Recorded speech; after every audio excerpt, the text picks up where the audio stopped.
Well, the major banks are under pressure to deliver some festive cheer after the Reserve Bank slashed official interest rates almost back to levels of the 80s. As expected, the RBA cut rates by 0.25% to 3%. That's the lowest level since the peak of the global financial crisis.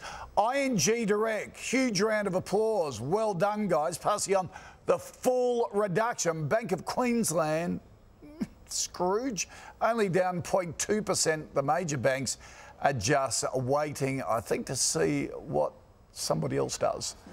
Joining me now, Christopher Zinn from One Big Switch. Chris, you've had a look at the history of the big four banks passing on the full rate cut. How do they come up? Well, they can do it, to use the CommBank's favourite term, but it seems like they're not going to.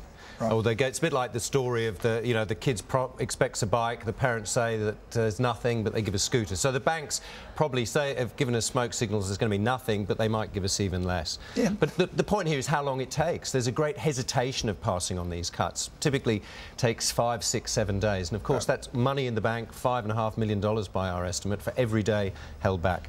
OK, and why do the big four banks think they have a divine right to have profit increases every year?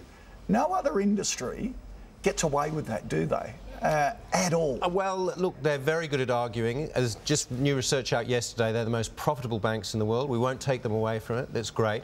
They know that they can count on us to stay stuck, and this is part of the problem. It's the stickiness of us as consumers. Why? Because it's never been easier to switch banks, has it? It's more easy than it was, and there is a switching package that came in for transaction accounts, but it's about 3,500 people used that in 3 months, not many. The problem is we're bundled up with credit cards and insurance, and really it's not enough difference. You know, the effort you have to put into switching is not returned in terms of the difference that you can often get. Even though you've said ING is so substantially cheaper than any of the big four banks. If we were rational players, people would be flooding out of the big four into ING or others who did that. But and I suppose a lot of people are thinking, oh, is it worth the chance of going somewhere else? Will I get a better deal, or will I be knocked back? But the thing is, just ring up and ask.